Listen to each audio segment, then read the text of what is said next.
to start our exercise 3.2. We will do the introduction of the exercise 3.2 of the class 11 of trigonometric functions. Okay. So we are going to study about the trigonometric function. I already told you, मैंने पहले भी बताया कि function f(x) is equal to sin x अगर मैं लेके चलता हूँ, तो according to the definition of the function क्या होना चाहिए? sin x जो भी हम x की वैल्यू लेके चलेंगे, ठीक है, एक पॉइंट पे उसकी एक से ज्यादा इमेजेस नहीं हो सकती, ठीक है। ये हमने डेफिनेशन पढ़ी है फंक्शन के लिए, और sin x उसकी सारी कंडीशंस को फुलफिल करता है। तो आज का जो हमारा टॉपिक है वो इसी से रिलेटेड है कि इसके अलग अलग एंगल्स में, जैसे हमने 10th क्लास में क्या पढ़ा है, 10th क्लास में हमने पढ़ा है कि एक्यूट एंगल्स के लिए ट्रिग्नोमेट्रिक रेशियोज की क्या वैल्यू थी, राइट। अब हम पढ़ने वाले हैं सिर्फ और सिर्फ एक्यूट एंगल्स के लिए नहीं, हम सारे एंगल्स लेके चलेंगे, ठीक है। ओके, तो if this is x axis, this is x dash, this is y axis and this is y dash। यहां से देखना, अगर मैं यहाँ पे unit circle, that means a circle of radius is equal to 1 unit अगर मैं लेके चलता हूं, मान लेते हैं ये हमारे पास एक सर्कल है जिसकी रेडियस कितनी है, 1 यूनिट। अगर इसकी रेडियस 1 यूनिट है तो ये कोऑर्डिनेट हमारे पास क्या होने वाला है, this coordinate will be 1 0, right. ये कोऑर्डिनेट कितना होने वाला है, दिस विल बी 0 1। ये कोऑर्डिनेट कितना होने वाला है, इट विल बी -1 0। और ये कोऑर्डिनेट कितना होने वाला है, दिस विल बी 0 -1, राइट। चलो, अगर मैं कहता हूं कि this is a initial line, देखो ये हमारे पास क्या है, इनिशियल लाइन है जिसको मैं मूव करना इस तरह से स्टार्ट करता हूं, ठीक है। तो कुछ ना कुछ एंगल बनेगा। देखो अगर इसको मैं इस तरह से मूव करना स्टार्ट करूंगा इस तरह से, तो मान लेते हैं इस वाले पॉइंट पे अगर मैं इनको ज्वाइन करता हूं तो there will be a angle theta. तो यहाँ पे हमारे पास एक एंगल थीटा बनेगा, ठीक है। अच्छा, एक बात इसमें जो पता होनी चाहिए वो है पोलर कोऑर्डिनेट्स के बारे में। पोलर कोऑर्डिनेट्स के बारे में तो क्या कहते हैं, पोलर कोऑर्डिनेट्स, अगर हमारे पास एक सर्कल है जिसकी रेडियस r है, ठीक है, जिसकी रेडियस r है और सेंटर इज 0 0, तो आप कोई भी जो पॉइंट लेके चलोगे, इस पॉइंट के कोऑर्डिनेट अगर ये इसके साथ एंगल थीटा बनाता है, ठीक है, तो इस पॉइंट के कोऑर्डिनेट आपके पास आने वाले हैं r cos theta, r sin theta, ठीक है। सिमिलरली अगर ये मान लेते हैं कि कहीं पे भी पॉइंट हम लेके चल सकते हैं, मान लेते हैं यहाँ पे पॉइंट ले सकते हैं, यहाँ ले सकते हैं, यहाँ ले सकते हैं, कहीं पे भी ले सकते हो। अगर मुझे इसके कोऑर्डिनेट्स फाइंड करने होंगे तो मुझे ये एंगल पता होना चाहिए। मान लेते हैं एंगल आपके पास गामा है, तो this coordinate will be, polar coordinates, r cos of gamma and r sin of gamma, ठीक है। अब जो हम अपना सर्कल लेके चल रहे हैं उसमें रेडियस कितनी है, रेडियस इज 1 यूनिट, ठीक है। तो ये कोऑर्डिनेट मैं इजीली निकाल सकता हूं, radius I have to put 1, so that will be cos of theta and sin of theta. यहां से देखो मैं क्या कह रहा हूं, मैं ये कह रहा हूं अगर मेरे पास एक इनिशियल लाइन है, रेडियस को मैं इनिशियल लाइन बोल रहा हूं, इस पर मैं मूव करना स्टार्ट करता हूं, तो किसी एंगल थीटा पे मैं कोऑर्डिनेट्स इजीली निकाल सकता हूं, ठीक है। और आपको पता होना चाहिए ये आर म्यूचुअली परपेंडिकुलर ना, तो अगर ये हमारे पास एंगल 0 है, ठीक है, तो ये एंगल हमारे पास π/2 रेडियन होना चाहिए, that is 90 degree, π/2 radian, right. ये एंगल हमारे पास पाई होना चाहिए, that is 180 degree, pi radian. This is 3π/2, that is 270 degree. ये हमारे पास वापस होना चाहिए 2π, ओके। अब इस थीटा के अकॉर्डिंग मैं क्या कहना चाह रहा हूं, देखो अगर मैं पॉइंट आपका कहीं और लेके चलता, मान लेते हैं पॉइंट यहां लेके चलता, ठीक है, तो ये हमारे पास टर्मिनल लाइन होती, ठीक है। तो दिस इज अ एंगल, मान लेते हैं ये एंगल हमारे पास फाई है, ओके। अगर ये एंगल मेरे पास फाई है तो ये कोऑर्डिनेट्स हम इजीली निकाल सकते हैं। कोऑर्डिनेट्स हमारे पास क्या होंगे, that will be cos of phi and sine of phi, right.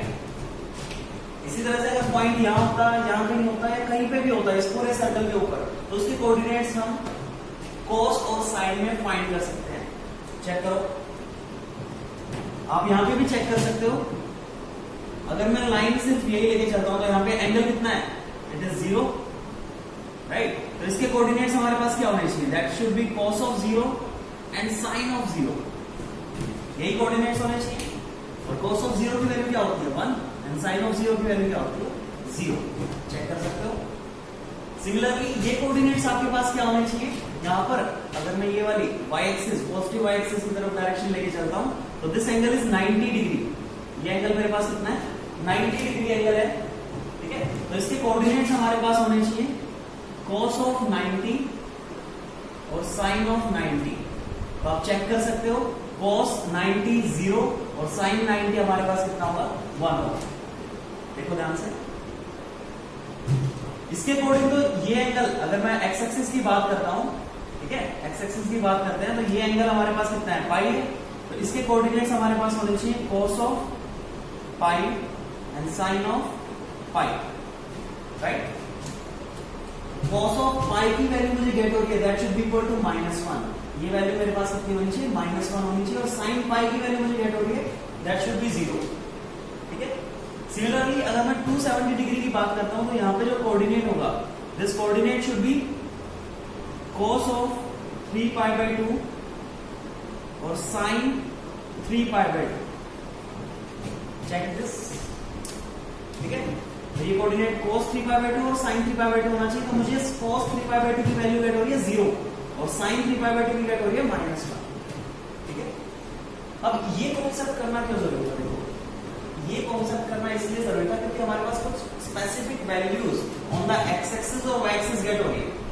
आप एक्स एक्सिस के ऊपर अगर चेक करते हो तो देखो साइन की वैल्यू हमेशा 0 रहती है, चाहे वो एंगल 0 हो, चाहे वो एंगल पाई हो। अगर आप 2 पाई पे वैल्यू निकालोगे तो वो भी कितना आएगा, sine 2 pi is equal to 0, ठीक है। इसका मतलब साइन एक्स की वैल्यू हमेशा 0 होती है ऑन एक्स एक्सिस। सबकी बात नहीं कर रहा हूं मैं, सिर्फ ये जो हम कॉन्सेप्ट लेके चल रहे हैं इसकी बात कर रहा हूं, ठीक है। यहाँ पे हमारे पास sin x की वैल्यू 0 गेट हो रही है, कब, जब भी हम x की वैल्यू या x एक्सिस के ऊपर एंगल लेके चलेंगे। सिमिलरली cos ऑफ x मुझे 0 गेट हो रहा है कहां पे, y एक्सिस के ऊपर, चेक कर लो, this is 0, cos pi by 2 0 and cos 3 pi by 2 0। तो x एक्सिस के ऊपर हमारे पास टोटल 3 एंगल्स गेट हो रहे हैं, दैट इज 0, पाई और 2 पाई, और इन तीनों के ऊपर साइन की वैल्यू क्या रहेगी 0 रहेगी। और y एक्सिस के ऊपर मुझे 2 एंगल्स गेट हो रहे हैं, दैट इज पाई बाय 2 और 3 पाई बाय 2। वहां पे cos x की वैल्यू क्या रहेगी, पाई बाय 2 पे और 3 पाई बाय 2 पे cos की वैल्यू क्या रहेगी, इट विल बी 0, चेक करो। तो मेनली इसमें बताने के लिए यही था, ये जो हम कॉन्सेप्ट पढ़ रहे हैं, ठीक है, इसका मेन फोकस जो हमारा था वो यही था कि हमारे पास sin x की वैल्यू x एक्सिस के ऊपर क्या होती है और cos x की वैल्यू क्या होती है, ठीक है, चेक कर सकते हो। इसका मतलब हम क्या कह सकते हैं, इसका मतलब देखो, अगर मुझे x एक्सिस पे एंगल्स गेट करने हैं, अगर मुझे x एक्सिस पे रहना है तो मैं क्या करूंगा, देखो अगर मैं 0 में पाई ऐड करता हूं तो ये नेगेटिव x की तरफ आ जाएगा, x डैश की तरफ आ जाएगा, तो पाई पे फिर से पाई ऐड करता हूं तो 2 पाई, फिर से पॉजिटिव x एक्सिस, फिर पाई ऐड करता हूं, अगेन पाई, अगर इस तरह से पाई ऐड करता रहता हूं। इसका मतलब मैं क्या कह सकता हूं, देखो sin x will be 0 for all x is equal to n pi where n belongs to natural number। देखो अगर मैं नेचुरल नंबर या होल नंबर भी लेके चलता हूं, ठीक है ना, x can be whole number also. क्या कहने की कोशिश कर रहे हैं, देखो अगर मैं n की वैल्यू 0 लेता हूं तो साइन वहां पे क्या रहेगा, 0 रहेगा। अगर मैं 1 पाई लेता हूं तो वहां पे भी साइन क्या रहेगा, 0 रहेगा, राइट। इसी तरह से 2 पाई लेके चलता हूं तो भी 0 रहेगा, 3 पाई पे भी 0, 3 पाई पे वापस घूम के यहाँ पे आ जाएंगे, ठीक है, 4 पाई पे भी 0 रहेगी। इस तरह से सभी x is equal to n pi के लिए साइन की वैल्यू 0 रहने वाली है। सिमिलरली cos ऑफ x की वैल्यू 0 रहेगी, cos ऑफ x की वैल्यू 0 रहेगी for all x is equal to 2n + 1 pi by 2 के लिए, ठीक है, odd number of pi by 2 के लिए, क्योंकि यहाँ पे अगर इवन हो गया तो 2 से कैंसिल होगा, 2 से कैंसिल हो गया तो नेचुरल नंबर बन जाएगा, ठीक है, और नेचुरल नंबर के लिए तो कोस 0 नहीं होता, इसलिए यहाँ पे सारे ओड नंबर्स होने चाहिए।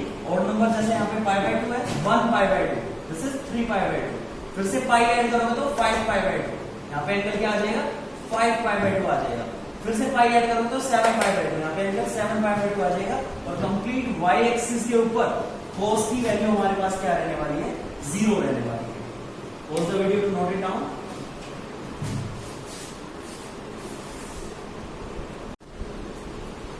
तो अब हमें अपनी टेबल को थोड़ा सा क्या करना पड़ेगा, अपडेट करना पड़ेगा, ठीक है।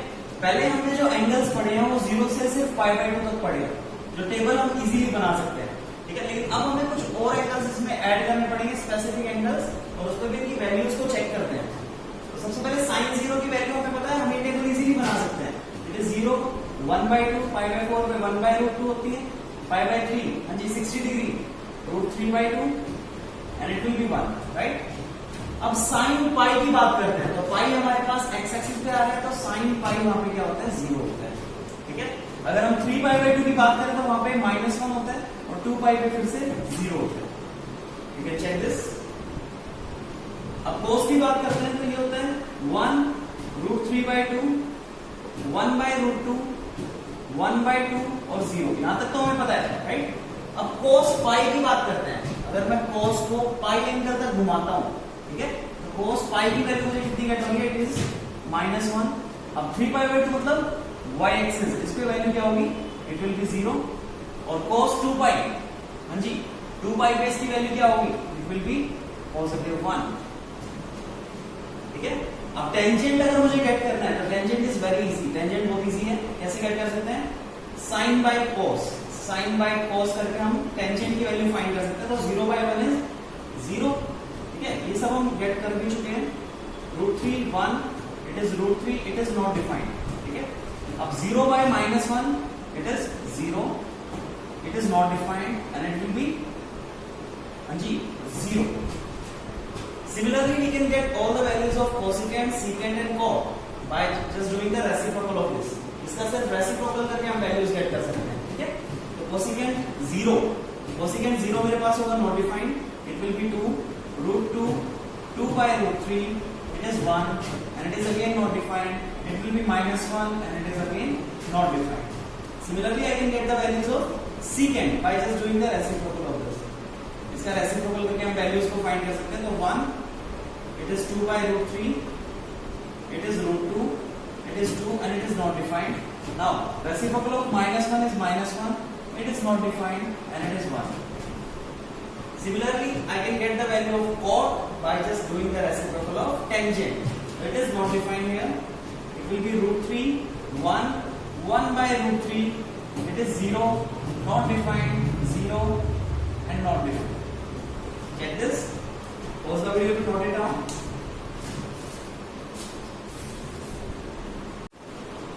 Okay, अब हम क्या करने वाले हैं, देखो हम साइन ऑफ ट्रिग्नोमेट्रिक फंक्शंस पढ़ने वाले हैं, ठीक है। हमारे पास 4 क्वाड्रेंट्स अवेलेबल होते हैं, this is x axis, this is y axis, ये x डैश है, दिस इज y डैश। तो हमारे पास 4 अलग अलग क्वाड्रेंट्स होते हैं, जिन अलग अलग क्वाड्रेंट्स में अलग अलग ट्रिग्नोमेट्रिकल फंक्शन की डिफरेंट वैल्यूज होगी, अलग अलग वैल्यूज आने वाली है हमारे पास, ठीक है। तो हम बात करते हैं, जो हमने 10th क्लास में पढ़ा है कि अगर मैं sine pi by 2 minus theta करता हूं, ठीक है, पाई बाय 2 माइनस थीटा करता हूं, जहां पे थीटा जो है वो 0 और पाई बाय 2 मतलब एक एक्यूट एंगल होगा, इनके बीच में लाई करेगा, तो साइन पाई बाय 2 पे ट्रांसफॉर्मेशन हुआ करती थी, ठीक है ना, ट्रांसफॉर्मेशन हुआ करती थी, कैसे हुआ करती थी, साइन चेंज हो जाता था cos में, और ये angle as it is, this theta as it is, ठीक है। अब अलग अलग क्वाड्रेंट्स में अलग अलग फंक्शंस की डिफरेंट वैल्यूज होती हैं, ठीक है। अब ट्रांसफॉर्मेशन पाई बाय 2 के ऊपर हुई, दिस इज पाई बाय 2, ये पाई है हमारे पास, and this is 3 pi by 2। अब पाई बाय 2 के ऊपर ट्रांसफॉर्मेशन हुई है, तो 3 पाई बाय 2 पे भी ट्रांसफॉर्मेशन हुई। दो बातें आपको जरूर ध्यान रखनी है, जो ट्रांसफॉर्मेशन होगी, ट्रांसफॉर्मेशन हमेशा कहां होगी, पाई बाय 2 और 3 पाई बाय 2 पे, ठीक है ना, या मैं कहूं y एक्सिस के ऊपर होगी, क्यों? क्योंकि यहाँ पे अगर मैं पाई ऐड करता हूँ तो 5 पाई बाय 2 हो जाएगा, तो ट्रांसफॉर्मेशन 5 पाई बाय 2 पे भी होगी, ठीक है? या इसको मैं सिंपली कह सकता हूँ 2n+1 और पाई बाय 2 के लिए ट्रांसफॉर्मेशन होगी। और ट्रांसफॉर्मेशन का मतलब क्या होता है?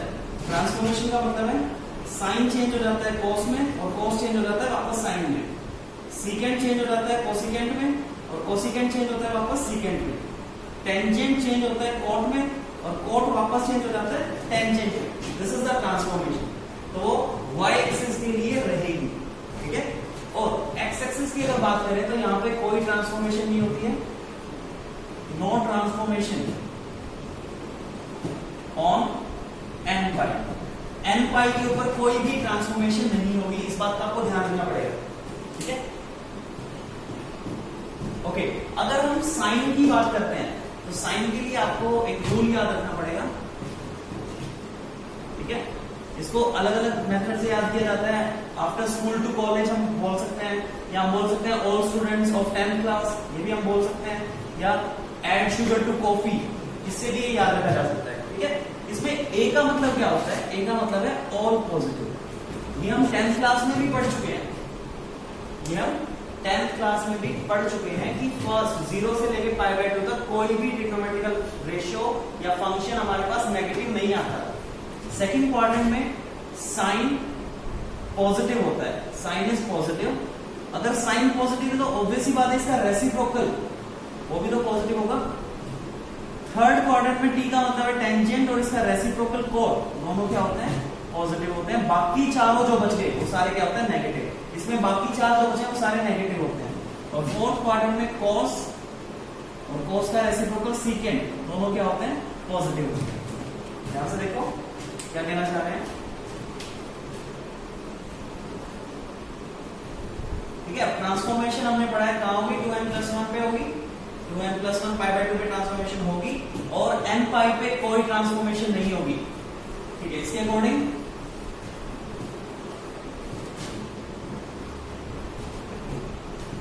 फर्स्ट क्वाड्रेंट की बात करते हैं। फर्स्ट क्वाड्रेंट में कैसे पहुंचा जा सकता है? देखो यहाँ पे एंगल है 0 और 2 पाई, दिस इज पाई बाय 2। अब फर्स्ट क्वाड्रेंट में जाने के लिए या तो मैं 90 डिग्री से कुछ माइनस करूंगा, राइट, या 0 में कुछ ऐड करूंगा या 2 पाई में कुछ ऐड करूंगा, तभी तो मैं फर्स्ट क्वाड्रेंट में आ सकता हूं ना। इसका मतलब है sine pi by 2 minus theta, यहाँ पे सारे पॉजिटिव होते हैं तो साइन की वैल्यू पॉजिटिव रहेगी। फर्स्ट क्वाड्रेंट में अगर हम जा रहे हैं, मैं साइन के लिए हर एक क्वाड्रेंट में जाने की कोशिश करूंगा। सेम वैसे ही आपको क्या करना है, बाकी सारे ट्रिग्नोमेट्रिकल रेशियो से आपको हर एक क्वाड्रेंट के अंदर जाना है, ठीक है? तो sine pi by 2 minus theta अगर मैं करता हूं, ठीक है, तो sine pi by 2 minus theta का मतलब है फर्स्ट क्वाड्रेंट और साइन वहां पे क्या होता है? पॉजिटिव होता है, ठीक है? अब पाई बाय 2 पे पाई बाय 2 माइनस थीटा पे साइन की वैल्यू ट्रांसफॉर्म हो जाती है कॉस में और ये एंगल एज इट इज। इस तरह से हम फर्स्ट क्वाड्रेंट के अंदर पहुंच गए, ठीक है? एक और तरीका था फर्स्ट क्वाड्रेंट में जाने के लिए, sine 2 pi plus theta, sine 2 pi plus theta. तो साइन, ठीक है ना, फर्स्ट क्वाड्रेंट में पॉजिटिव होता है, 2 पाई पे कोई भी चेंज नहीं आएगा तो साइन और थीटा है। तो this is the result first quadrant में जाने के लिए। This is for the first quadrant, ठीक है? इसी तरह से अगर मैं सेकंड क्वाड्रेंट में जाना चाहता हूं, अगर मैं सेकंड क्वाड्रेंट में जाना चाहता हूं तो मुझे क्या करना चाहिए? सेकंड क्वाड्रेंट में जाने के लिए या तो मैं क्या कर सकता हूं, पाई बाय 2 में कुछ ऐड कर सकता हूं या पाई में कुछ माइनस कर सकता हूं, तभी तो हम सेकंड क्वाड्रेंट में पहुंचेंगे। तो साइन, अगर मैं क्या करता हूं, पाई बाय 2 में कुछ ऐड करता हूं, ठीक है, तो साइन जो होता है सेकंड क्वाड्रेंट में वो क्या होता है? पॉजिटिव होता है, right? Pi by 2 plus theta का मतलब है सेकंड क्वाड्रेंट और साइन वहां पे क्या होता है? पॉजिटिव होता है, ठीक है? पाई बाय 2 पे चेंज हो जाएगा, ट्रांसफॉर्म हो जाएगा, दैट इज इन कॉस और एंगल एज इट इज, ठीक है? ऐसे ही सेकंड क्वाड्रेंट में जाने के लिए एक और तरीका है, इट्स पाई माइनस थीटा। तो आपको याद रखना पड़ेगा कि साइन पाई पे कोई वैल्यू चेंज नहीं होगी। सबसे पहले सेकंड क्वाड्रेंट की बात करें तो साइन इज पॉजिटिव, इसको देखना पड़ेगा। यहाँ पे बच्चे क्या करते हैं, कोस को देख के माइनस साइन लगा देते हैं, हमें ऐसा नहीं करना है। इस साइन को देखना है, इसकी वजह से पॉजिटिव आ रहा है, इस साइन की वजह से पॉजिटिव आ रहा है। अब पाई माइनस कोई चेंज नहीं होगा तो it will be sine theta, ये हमारा सेकंड क्वाड्रेंट के लिए, this is for the first, this is for the second. इसी तरह से थर्ड और फोर्थ के लिए भी हम कर सकते हैं। तो मुझे एक बात बताओ, अगर मुझे थर्ड क्वाड्रेंट में जाना है, अगर मुझे थर्ड क्वाड्रेंट में जाना है, तो थर्ड क्वाड्रेंट में हाँ जी साइन या तो पाई प्लस थीटा, ठीक है, साइन पाई प्लस थीटा करने से, पाई प्लस थीटा करने से हम कहां चले जाएंगे, थर्ड क्वाड्रेंट में। और थर्ड क्वाड्रेंट में साइन क्या होता है, नेगेटिव, ठीक है, नेगेटिव। उसके बाद हाँ जी पाई पे कोई चेंज नहीं होगा, तो साइन थीटा ऐसे है। इसी तरह से अगर मैं साइन 3π/2 माइनस थीटा करता हूं, 3π/2 माइनस थीटा, 3π/2 माइनस थीटा करने से माइनस करने से हम थर्ड क्वाड्रेंट में जाएंगे, तो वहां पे साइन क्या होता है, नेगेटिव, ठीक है ना। और 3π/2 y एक्सिस पे वैल्यूज चेंज होती हैं, तो it will be cos of theta. This is for the third quadrant. अब अगर हम फोर्थ की बात करें, ठीक है, फोर्थ क्वाड्रेंट की बात करते हैं, तो फोर्थ क्वाड्रेंट में जाने के लिए या तो मैं क्या करूंगा, 3π/2 प्लस करूंगा, या 2π माइनस करने से काम चल जाएगा, ठीक है। तो साइन 3π/2 प्लस थीटा, ओके, या sine 2π minus theta. Fourth quadrant है तो दोनों नेगेटिव होंगे, ठीक है। नेगेटिव होने की वजह से अब क्या होगा, 3π/2 पे वैल्यू चेंज हो जाती है तो cos ऑफ थीटा, 2π पे वैल्यू चेंज नहीं होती तो sine of theta. Check this, note it down.